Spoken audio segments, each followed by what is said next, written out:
యావయ్యా, మన వీధి చివరి ముసలమ్మకి ఆరోగ్యం బాగలేదని విన్నాను. నువ్వేమైనా వెళ్ళి పలకరించావా? లేదు పార్వతి, ఏమైనా పళ్ళు తీసుకొని వెళ్ళి పలకరిద్దామని ఆగాను.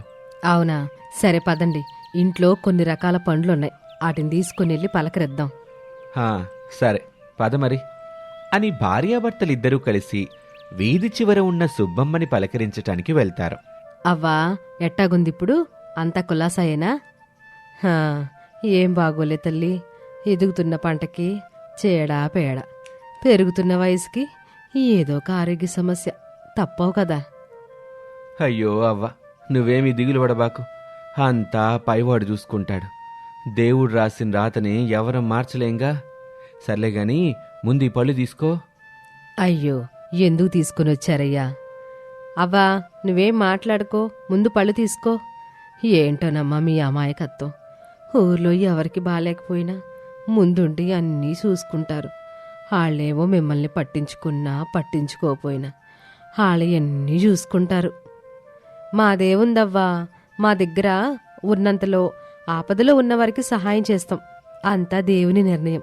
శివుడి ఆజ్ఞ లేనిదే చీవైనా కుట్టదంట. అలాంటిది ఆయన ఆజ్ఞ లేకుండా మేమిన్ని పనులు చేయలేం కదా. అందరికీ ఆయన మా రూపంలో సహాయం చేయమని పంపించాడు అని చెప్తుంది.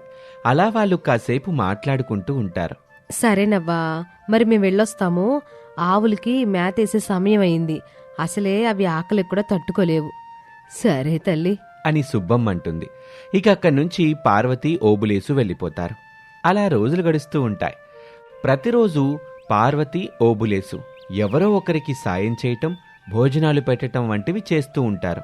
ఒకరోజున ఆ ఊరికి ఇద్దరు భార్యాభర్తలు వస్తారు. ఏమోయ్, ఇంకొన్ని రోజులు ఈ ఊళ్ళోనే ఎవరినో ఒకరిని బురిడి కొట్టించి ఇక్కడే ఉండాలి మనం. అవునయ్యా, పద. ఊరుకు అమాయకపు కుటుంబం ఉంటుంది కదా, అట్టాగే ఈ ఊర్లో కూడా ఒక అమాయకపు కుటుంబం ఉండే ఉంటుందిలే. సరే పద, ఈ వారం ఎవరో ఒకరిని బురిడి కొట్టించి వాళ్ళ ఇంట్లో ఉండాలి మనం అని ఊళ్ళోకి వెళ్తారు వాళ్ళిద్దరు. కొద్ది దూరం వెళ్ళాక ఓబులేసు ఆవులకి మేత వేస్తూ ఉంటాడు. పార్వతి గడప వద్ద నిలబడి ఉంటుంది. శంకర్ పార్వతిని ఓబులేసుని చూసి వాళ్ళ దగ్గరికి వెళ్తాడు. నమస్కారం అండి. నమస్కారం. ఎవరండి మీరు? ఎక్కడి నుండి వచ్చారు? ఏంటి, మేమెవరో తెలీదా? చూసావా ఉమా, మనం వీళ్ళకి గుర్తులేమంట. అయ్యో, నిజంగా గుర్తులేదండి. మా తాతగారి వీరభద్రయ్య బంధువులా? హా, మీ తాత వీరభద్రయ్య గారి పెదనాన్న కొడుకు గోవిందయ్య గారి మనవన్నండి నేను. అంటే మీకు దూరపు చుట్టాలం అవుతాం. తాతగారి పెదనాన్న కొడుకు గోవిందయ్య గారి మనవడవా? అయ్యో, మాకు మీ గురించి పెద్దగా తెలీదు. కానీ నిజమా? అన్నీ నిజాలేనమ్మా. చిన్నప్పుడు మీ నాయనమ్మ ఈ చుట్టరకం గురించి చాలా చెప్పేది. ఆమె మమ్మల్ని మీ ఇంటికి పంపించి మీరంతా ఒకటే కుటుంబం, కలిసి ఉండాలి అని చెప్పింది. అందుకే మిమ్మల్ని చూడాలని పలకరించాలని వచ్చాం. నా పేరు ఉమా, ఈయన పేరు శంకర్. అయ్యో, రండి రండి, లోపలికి రండి. ఇట్టా నిలబడతారేంటి? పార్వతి, లోపలి తీసుకెళ్ళు. అవునవును, లోపలికి రండి. మాకు ఇప్పుడే తెలిసింది మీ గురించి. కూర్చోండి. ఇంత మంచి చుట్టాలు మాకుండగా ఎందుకు పట్టించుకోలేదో అని పార్వతి తన మనసులో అనుకుంటుంది. ఇక అదే రోజు సాయంత్రం శంకర్, ఉమ బయట కూర్చొని ఉంటారు. మా అమ్మ ఎప్పుడూ చెప్పేది, పార్వతమ్మ మన ఇంటి ఆడపడుచు లాంటిది అని. మీ ఇంటి పద్ధతులు, మీ వంటల రుచి గురించి బాగా చెప్పేవాళ్ళు. మాకు మీ చేతి వంట తినాలని చాలా కోరికగా ఉందమ్మా. అయ్యో, మీరు కూర్చోండి. ఇప్పుడే వంట సిద్ధం చేస్తాను. ఈ రోజుకైతే సాదా వంట చేశాము. రేపు మీకు ఇష్టమైనవి అడగండి, తప్పకుండా చేస్తాను. అదేం లేదమ్మా, మీరింత మంచి మనసుతో ఏం చేసినా మాకు అమృతమే. కానీ మా ఆయనకి కొంచెం మాంసాహారం అలవాటు. రేపు కొంచెం నాటుకోడి పులుసు చేస్తే బాగుంటుందమ్మా. మరేమనుకోకండి. అవునవును, చుట్టాలు వచ్చారు కదా, రేపు ఖచ్చితంగా నాటుకోడి పులుసు వండుదాం. సరేనండి, అలాగే చేస్తాను. అలా 2 రోజులు గడిచాయి. పూటకో వంట చేయించుకొని శంకర్, ఉమా వాళ్ళ దగ్గరే ఉంటారు. కానీ రోజు అన్నదానం చేసే పార్వతీ ఓబులేసులు 2 రోజులుగా ఇంటికొచ్చిన చుట్టాల కారణంగా ఎలాంటి సేవా కార్యక్రమాలు ఊళ్ళో చేయలేకపోతారు. ఒక రోజున, శంకరు, మీ ఊరెక్కడుందో, మీ పనులేంటో తెలుసుకోలేదు. ఎన్ని రోజులు సెలవులు పెట్టారు? అసలు మీదే ఊరు అని ఓబులేసు అడగగానే శంకర్ తడబడుతూ సమాధానం చెప్పకుండా వేరేదో సమాధానం చెప్తాడు. అయ్యో అన్నయ్య గారు, ఇంక ఈరోజు మేం బయలుదేరదాం అనుకున్నాం, కానీ చూసారా ఈ చలి. అబ్బబ్బా, చలికాలంలో కొత్త చుట్టాలుగా వచ్చాం, కానీ ఈ రాత్రి చలిగా ఉంటుందంట. ఈ చలికి ప్రయాణం చేస్తే నాకు ఖచ్చితంగా జ్వరం వచ్చుద్ది. అవునండి, ఇక్కడ ఎంత చలిగా ఉంటే ఇంకా రాత్రి ప్రయాణం వేళ నాకైతే ఒళ్ళంతా వణుకొస్తుంది. రేపు పొద్దున్నే లేచి పనులన్నీ చూసుకుని వెళ్తాము. అయ్యో, చలిగా ఉంటే కష్టమే, ప్రయాణాలు అవి పెట్టుకోకండి, పడకలు వెచ్చగా వేస్తాము, మీరు రేపు వెళ్దురు గాని. సరే, రేపు వెళ్లే ముందు నాటుకోడి పులుసు అంత రుచిగా చేశారు కదా, మా నాయనమ్మకి ఇష్టమైన బొరుగులు కట్టె పొంగలి చేసి పెడతావా అక్క? మీ చేతి వంట మళ్ళీ దొరకదు కదా. సరే చెల్లి, చేస్తానులే, మీరు మా చుట్టాలు, మీరు అడిగింది చేసి పెట్టడం మా బాధ్యత అని అంటుంది. అలా మరుసటి రోజు ఉదయం, శంకరు ఈరోజు వెళ్తున్నారా? ఏదో పనుంది, రేపు వెళ్తానన్నావుగా.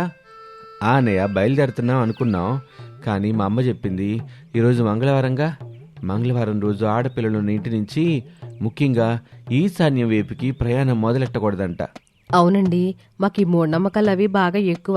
ఏం చేయను, పనుంది కానీ మంగళవారం కదా వెళ్ళకూడదు, రేపు బుధవారం కదా మంచి రోజు, రేపు ఉదయం ఖచ్చితంగా వెళ్తాం. అవునవును నిజమే, మంగళవారం పూట ఆడపిల్లని ఇంటి నుండి పంపించకూడదు. మా అమ్మ కూడా నేను ఎప్పుడు ఇంటికి వెళ్ళినా మంగళవారం మాత్రం ఇంటి నుండి పంపదు. చెల్లి, ఈ రోజుకి ఆ ముఖ్యమైన పని ఏదో వాయిదా వేసుకోండి, రేపు ఉదయాన్నే వెళ్దురు గాని. సరే వదినా, ఈరోజు మా కోసం అరటికాయ వేపుడు వేసి పెట్టండి, మళ్ళీ ఎప్పుడు వస్తామో ఎప్పుడు కలుస్తామో. సరే శంకరం, తప్పకుండా చేస్తానులే అని లోపలికి వెళ్ళి వాళ్ల కోసం పెరట్లో పండిన అరటికాయలు తీసుకొచ్చి అరటికాయ వేపుడు వేసి పెడుతుంది పార్వతి. ఉమాశంకర్ ఇద్దరూ భోజనం తింటూ, అబ్బా, చాలా బాగా చేసావక్క, నిజంగా నీ చేతి వంట అమోఘం, అద్భుతం, నీ వంటని నేను జీవితంలో మర్చిపోను. అవునదినా, వంట చాలా బాగుంది, ఈ వంట తింటుంటే అచ్చం మా అమ్మ చేతి వంటలా అనిపిస్తుంది.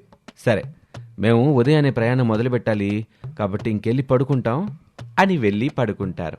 అదే రోజు రాత్రి అంతా పడుకున్న తర్వాత శంకర్ ఉమా ఇద్దరూ నెమ్మదిగా లేచి కూర్చుంటారు.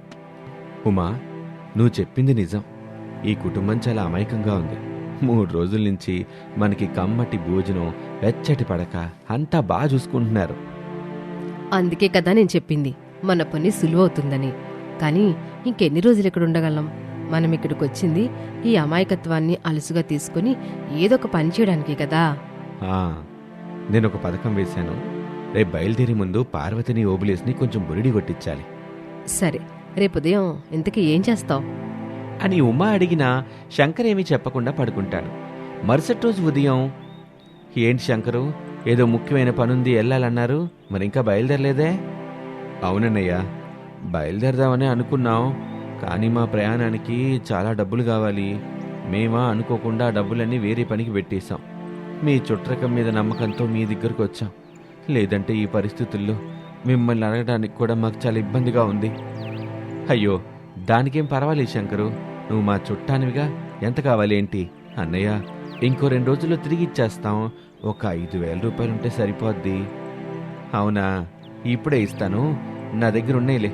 వీళ్ళు బాగానే మాట్లాడుతున్నారు, కానీ నాకెందుకో అనుమానంగా ఉంది, వీళ్ళ మాటల్లో ఏదో తేడాగా ఉంది అని పార్వతి తన మనసులో అనుకుంటుంది. ఓబులేసు ఇంట్లోకి వెళ్ళి డబ్బులు తీసుకొని వస్తాడు. తీసుకో శంకరు, ఇంకో 2 రోజుల్లో ఇవ్వచ్చులే, ఇబ్బంది పడబాకు. మీ రుణం తీర్చుకోలేం, ఈ రోజు మీరు చేసిన సాయాన్ని మీ జీవితంలో మర్చిపోం బావగారు. ఇక మేము వెళ్ళొస్తాము. చాలా కృతజ్ఞతలు అన్నయ్య, ఇంక మేము బయలుదేరతాం. మీరు చూపించిన ఆదరణ ఎప్పటికీ మరవలేం అని శంకర్ ఉమా అక్కడి నుంచి డబ్బులు తీసుకుని తమ దురాలోచన నెరవేరినందుకు నవ్వుకుంటూ వెళ్ళిపోతారు. రోజులు గడుస్తూ ఉంటాయి, కానీ శంకర్ ఉమా తిరిగి రాలేదు. వారికిచ్చిన డబ్బులు కూడా తిరిగి రాలేదు. పార్వతికి ఓబులేసుకి మెల్లిగా అనుమానం బలపడి తాము మోసపోయామని అర్థమవుతుంది. చూసారా ఏవేందో, నేనప్పుడే అనుకున్నాను, అబద్ధపు చుట్టరికం అని చెప్పి అన్ని మూఢనమ్మకాలు చెప్పి చివరికి మన డబ్బులు తీసుకుని మనల్ని బురుడి కొట్టించేశారు. నాది తప్పులే పార్వతి, అమాయకంగా వాళ్ళే చెప్తుంది నమ్మేశాను. మన మంచితనాన్ని, నమ్మకాన్ని వాళ్ళు అలుసుగా తీసుకున్నారు. ఈ రోజుల్లో మంచివారికి ఇలాగే జరుగుతుంది. అయినా పర్లేదులే పార్వతి, మనకి నష్టం జరిగినా ఇతరులకి సాయం చెయ్యాలనే మన మంచి మనసుని మనం మాత్రం మార్చుకోకూడదు. డబ్బులు పోతే మళ్ళీ సంపాదించుకోవచ్చు, కానీ మనుషుల మీద నమ్మకం పోకూడదు పార్వతి. మీరు చెప్పింది నిజమే. అయినా వాళ్ళని పలకరించి సాయం చేసినప్పుడు సుబ్బమ్మవ్వ చెప్పిన మాటలు నాకు గుర్తొచ్చాయి. ఏం చెప్పిందవ్వా? ఎవరు మిమ్మల్ని పట్టించుకున్నా పట్టించుకుపోయినా సరే వాళ్ళని మీరు ప్రేమగా చూసుకుంటారని. మనం సాయం చేసేది మన మనశ్శాంతి కోసం, వాళ్ళ నుంచి ఏదో ఆశించి కాదు. ఈ మోసంతో మనకొకైతే గుణపాఠం తెలిసింది. నిజమైన చుట్టాలు బంధువులు ఆపదలు ఉంటే మనల్ని వెతుక్కుంటూ రారు, మనతో ఎప్పుడూ ఉంటారని. పార్వతీ ఓబులేసులు మోసపోయినందుకు కొద్దిగా బాధపడినా తమ దానగుణాన్ని మాత్రం వదులుకోరు. అప్పట్నుంచి వారు ఎవరికైనా సాయం చేసే ముందు మరింత జాగ్రత్తగా విచారణ చేసి సహాయం చేయటం మొదలు పెడతారు. రాజా పొలం వైపు నడుచుకుంటూ వెళ్తూ ఉంటాడు. అంతలోనే అతనికి తన స్నేహితుడు వీరా కనిపించి, అరే రాజా, ఎక్కడికి వెళ్తున్నావు? ఎక్కడికి లేదురా, ఊరికే ఇలా పొలాలు చూడ్డానికి వచ్చాను. అవునా, నాకు చిన్న సాయం చేస్తావా రాజా? నువ్వు అడిగితే చేయనా? అదే పొలంలో కలుపు మొక్కలు ఎక్కువగా పెరిగాయి. కూలీని పిలిస్తే ఇదిగో వస్తాం అదిగో వస్తామని మాయమాటలు చెప్తున్నారు. ఇప్పుడు చూస్తే చేను మొత్తం కలుపు మొక్కలే ఉన్నాయి. నువ్వు నేను ఇద్దరం కలిపి పొలంలో కలుపు దిద్దాంరా. సర్లేరా, పద వెళ్దాం అని అంటాడు. అలా ఇద్దరూ కలిసి పొలం దగ్గరికెళ్ళి కలుపు మొక్కలు తీస్తూ ఉంటారు. ఇక సాయంత్రం అయింది. అరే, అమ్మి వల్ల చేపల పులుసు చేస్తానంది, పద మా ఇంటి దగ్గరే తిందు ఈ పూటకి. లేదు వీరా, ఇంటి దగ్గర అమ్మ నా కోసం ఎదురు చూస్తూ ఉంటుంది. అరే, ఈ పూటకి మా ఇంట్లో తినన్నానుగా, మా ఇంట్లో ఉండు అని అనలేదు కదరా. వీరా, నీకు అలా అర్థమైందా? నేను చెప్పింది మీ ఇంట్లో తినటం కుదరదు అని. అమ్మ నేను వచ్చే వరకు తినకుండా అలాగే ఉంటుందిరా. పైగా అమ్మ చేత్తో ముద్ద తినకుండా నేను ఉండలేను. సర్లే, ఇప్పటికే చాలా ఆలస్యమైంది, నేను వెళ్తాను. సర్లేరా అయితే. అలా ఇద్దరూ వాళ్ళ ఇళ్లకు వెళ్తారు. యశోద రాజా కోసం ఎదురు చూస్తూ ఉంటుంది. రా నాయనా, నీకోసం ఎదురు చూస్తున్నా. వెళ్ళి కాళ్ళు చేతులు కడుక్కుండ్రా, ఆలోపు నీకు అన్నం కలిపి పెడతాను. సరేనమ్మా అని వెళ్ళి కాళ్ళు చేతులు కడుక్కొనొచ్చి ఆరుబయట ఉన్న మంచం మీద కూర్చుని ఉంటాడు. అప్పటికే యశోద అన్నం కలుపుకొని బయటకొచ్చింది. నీకిష్టమని కాకరకాయ వేపుడు చేశాను రాజా, ఇదిగో నోరు తెరు అని రాజాకి గోరు ముద్దలు పెడుతుంది. అమ్మా, నాకింక చాలు, ముందు నువ్వు వెళ్ళి తిను, ఇప్పటికే చాలా ఆలస్యమైంది. సరేలే రాజా, తింటానులే అని వెళ్ళి తింటుంది యశోద. అలా ఆ రోజు గడిచింది. మరుసటి రోజు ఉదయాన్నే యశోద లేచి తులసి చెట్టుకి పూజలు చేసి ఇంట్లో వంటలు చేసి పడుకుని ఉన్న రాజా దగ్గరికి వెళ్తుంది. నానా రాజా, లెగు, ఇప్పటికే పొద్దు గడిచింది, ఎక్కడికి వెళ్ళాలన్నావు? అని రాజా దగ్గరికెళ్ళి అతని తలను ప్రేమగా నిమురుతూ నిద్రలేపుతుంది. రాజా లేచి, అవునమ్మా, వేరే వాళ్ళు పనికి పిలిచారు అని త్వరగా లేచి పరుగు పరుగున కూలికి వెళ్తాడు. అలా సాయంత్రం అయింది. రాజా పని ముగించుకొని చేతిలో 2 జంట అరటి పండ్లని పట్టుకొని ఇంటికొస్తాడు. అమ్మా అమ్మా, బయటికి రా ఒకసారి, నీకోసం ఏం తెచ్చానో చూడు అని పిలుస్తాడు. వంట చేస్తున్న యశోద కొడుకు పిలవగానే బయటకొచ్చింది. అమ్మా, చేచాపు, ఇదిగో నీకిష్టమని అరటి పండ్లు తీసుకొచ్చాను అని అంటాడు. యశోద అరటి పండ్లను తీసుకొని, నా బంగారు కొండ, అమ్మ ఇష్టాలని నీకు ఇట్టే తెలిసిపోతే కదూ. అంతే కదమ్మా, నా తల్లి ఇష్టాలు నాకు తెలియపోతే ఇంకెవరికి తెలుస్తాయి అని అంటాడు. అందుకు యశోద సంతోషించి ఆ అరటి పండ్లను తింటుంది. అలా రోజులు గడుస్తూ ఉంటాయి. ఓ రోజున రాజా పనికి వెళ్ళగానే యశోద ఆలోచిస్తూ ఉంటుంది. రాజాకి పెళ్ళిడొచ్చింది, వీడికి పెళ్లి చెయ్యాలి. ఎలాగో నా తమ్ముడు కూతుర్నివ్వాలని చిన్నప్పటి నుండి అనుకున్న మాటేగా. రాజాని కుమారికిచ్చి పెళ్లి చేస్తే బాగుంటుంది, ఈడు జోడు కూడా బాగుంటది అని నిర్ణయించుకొని ఒక మంచి రోజు చూసుకొని వాళ్ళ తమ్ముడికి ఈ విషయం చెప్తుంది. ఆయన కూడా వీళ్ళిద్దరి పెళ్లికి ఒప్పుకుంటాడు. అలా 1 నెలకే రాజాకి కుమారితో పెళ్లి జరుగుతుంది. అలా 2 రోజులు గడిచాయి. ఓ రోజు ఉదయాన్నే రాజా నిద్రలేచి, అమ్మా అమ్మా, ఎక్కడున్నావు? త్వరగా రా, నేను నిద్ర లేచాను, నీ ముఖం చూడాలిగా. నేను నిద్ర లేవగానే నీ ముఖం చూడడం నాకు అలవాటు కదమ్మా, త్వరగా రా అని పిలవగానే యశోద రాజా ఎదురుగా నిలబడుతుంది. ఇదంతా చూస్తున్న కుమారికి మాత్రం ఎక్కడో చిన్న స్వార్థం, తన భర్త తనని చూడలేదని. అలా కుమారి వెళ్ళి వంట పనులు చేస్తూ ఉంటుంది. రాజా వాళ్ళ అమ్మ దగ్గరికి వెళ్తాడు. రే రాజా, ఇలా కూర్చో, మీకు కొత్తగా పెళ్ళయింది కదా, అమ్మాయిని తీసుకుని వెళ్ళి తనకు కావలసినవి తీపించు. ఇంకా తనకు ఒక మంచి పట్టు చీర కూడా తీపించరా, దగ్గరలో పండగది ఉంది కదా. అమ్మా, అవన్నీ మీ ఇద్దరు చూసుకోండి, నువ్వు కుమారి వెళ్ళండి, మీకు కావాల్సిన మీరు తీసుకోండి అని చెప్పి అక్కడి నుంచి వెళ్ళిపోతాడు. అలా ప్రతిరోజు ఉదయాన్నే లేవగానే యశోద ముఖం చూడడం, రాత్రి వాళ్ళ అమ్మ చేత్తో గోరుముద్దలు తినటం, ఇవన్నీ చూసిన కుమారికి చాలా స్వార్థం వచ్చేసింది. ఒక రోజున రాజాకి చాలా తలనొప్పిగా ఉందని ఇంటికొచ్చి పడుకుంటాడు. అది గమనించిన యశోద, కుమారి ఇద్దరూ కలిసి రాజా తలకి నేను నూనె పెడతానంటే నేను పెడతానని గొడవపడి మరీ రాజా తలకి నూనె పెట్టారు. అబ్బా, ఇద్దరు పెట్టద్దు, నాకు నేనే పెట్టుకుంటాను, ముందుక్కడి నుంచి వెళ్ళిపోండి మీరిద్దరు. రాజా ఆ రోజు కాస్త విసుగుపడ్డా ఆ ఇద్దరిలో తనపై ఉన్న ప్రేమను శ్రద్ధను చూసి మురిసిపోయాడు. అప్పటినుంచి రాజాకు సేవ చేయటంలో, అతని మనసు గెలుచుకోవటంలో యశోద కుమారీల మధ్య ఒక కొత్త ఆహ్లాదకరమైన పోటీ మొదలైంది. ఒక రోజున యశోద రాజా కూర్చున్న మంచం దగ్గరికి వచ్చి, రే రాజా, ఇదిగో నువ్వు ఇష్టంగా తినే పాలకో చేశాను, ఇప్పుడే తిన్నానా? అది చూసిన కుమారి వెంటనే పళ్ళెంలో వేడివేడి పకోడీ పెట్టుకొనొచ్చి, అయ్యో అత్తయ్య, బావకి ఇప్పుడే తీపొద్దులే, పొలంలో చాలా కష్టపడి వచ్చాడు కదా, వేడివేడిగా పకోడీ తింటే బాగుంటుంది. ఇవిగో నేనే స్వయంగా చేసిన కొత్తిమీర పచ్చడి పకోడీలు, బావా ముందు ఇవి తిను. రాయ్ కుమారి, నేను చేసిన కోవ ఎంత బాగుంటుందో రాజాకే తెలుసు, నువ్వు చేసిన పకోడీల తర్వాత తింటాడులే గాని రాజా నోరు తెరు అని అంటుంది యశోద. అంతలోని కుమారి, ఓహోహో అత్తయ్య, మీరు కోవా తినిపించారంటే నేను పకోడీలు తినిపించకుండా ఉంటానా? బావా ఇదిగో నా పకోడీలు కూడా తిను అని తన పకోడీలు కూడా తినిపిస్తుంది. అమ్మో, మీరిద్దరూ నాపై ఇంత ప్రేమ చూపిస్తుంటే ఎలా ఆపాలి? మీరిద్దరూ ఇలా పోటీ పడ్డం నాకు సంతోషంగానే ఉంది అని అంటాడు రాజా. ఆ తర్వాత రోజు నుంచి వారిద్దరూ ఇంటి పనుల్లో రాజా పట్ల శ్రద్ధ చూపించటంలో ఒకరిని మించి మరొకరు చెయ్యాలని ప్రయత్నించేవారు. అత్తయ్య, బావ బట్టలు నేను ఉతుకుతాను, నేను ఉతికితే తెల్లగా మెరిసిపోతాయి. ఓ వెర్రిదానా, రాజా బట్టలు ఉతకడంలో నాకంటే బాగా ఎవరు చేయలేరు కదా రాజా? అవునమ్మా, నువ్వు ఉతికితేనే నాకు తృప్తి అని అనగానే కుమారికి కోపం వస్తుంది. కోపంగా అక్కడి నుంచి వెళ్ళిపోతుంది. రాజా కూడా పనికెళ్ళి సాయంత్రం ఇంటికొస్తాడు. ఇంటికి రాగానే, అమ్మా కుమారి, ఇద్దరు ఇట్రండి, మీకోసం పళ్ళు తీసుకొచ్చాను. నా బంగారు కొండ, నీకెంత పనున్నా ఈ అరటి పండ్లు తేవడం ఎప్పుడూ మర్చిపో. బావా నువ్వు ఇవి తెచ్చావు సరే, నేనేమో నీకు ఇష్టమని నిన్న రాత్రి నుంచే బొబ్బట్లు చేశాను, ఇప్పుడు వేడి చేసి తీసుకొస్తాను. కోళ్ళ అదొద్దు, నువ్వు కాసేపు ఆగు. రాజా నీకు ఇష్టమని ఈరోజు నేను ఇంట్లో ఉన్న వస్తువులతోనే మంచి ఆరోగ్యకరమైన ఉలవచారు చేశా, ముందు తాగు, అప్పుడు బొబ్బట్లు తిందు. అత్తయ్య, బావకి ఈ రోజంతా నేను చేసిన సేవలే గుర్తొస్తాయి, నా ముద్ద నా చేతితో తింటే నీరసం పోతుంది బావకి. రేయ్ రాజా, నేనే కదా చిన్నప్పటి నుండి నీకు చేసి పెట్టాను, నా చేతి రుచి నీకు తెలుసు కదా. అలా ఇద్దరూ రాజాపై ఉన్న ప్రేమతో ఒకేసారి తమ తమ పదార్థాలను అందిస్తూ గొడవపడుతూ ఉంటారు.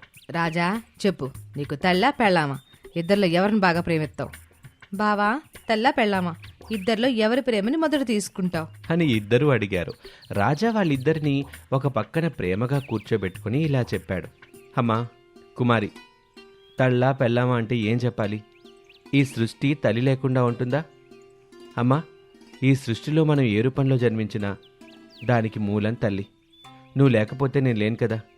నా జీవితానికి, నా అస్తిత్వానికి మూలం నువ్వు.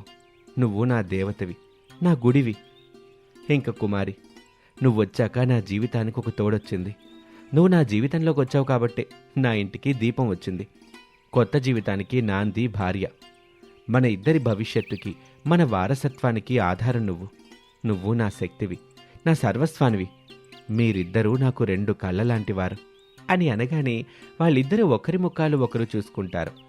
చూడండి, నన్ను సృష్టించిందమ్మా, నా ప్రపంచాన్ని నిలబెట్టింది నువ్వు. ఒకరు భూమి లాంటివారు, మరొకరు పంట లాంటివారు. మీరిద్దరూ నాకు రెండు కళ్ళు. మీరిద్దరూ నాకు కావాలి. అంతేకాని మీలో ఒకరు ఎక్కువ, ఒకరు తక్కువ కాదు. నాకు మీరిద్దరూ సమానమే. మీరిలా పోటీపడి నన్ను ఇబ్బంది పెట్టద్దు అని అంటాడు. ఆ ప్రేమ మాటలకి యశోద కుమారి ఇద్దరూ మరింత సంతోషించి ఆ రోజు నుంచి పోటీ పడకుండా సంతోషంగా జీవిస్తూ ఉంటారు.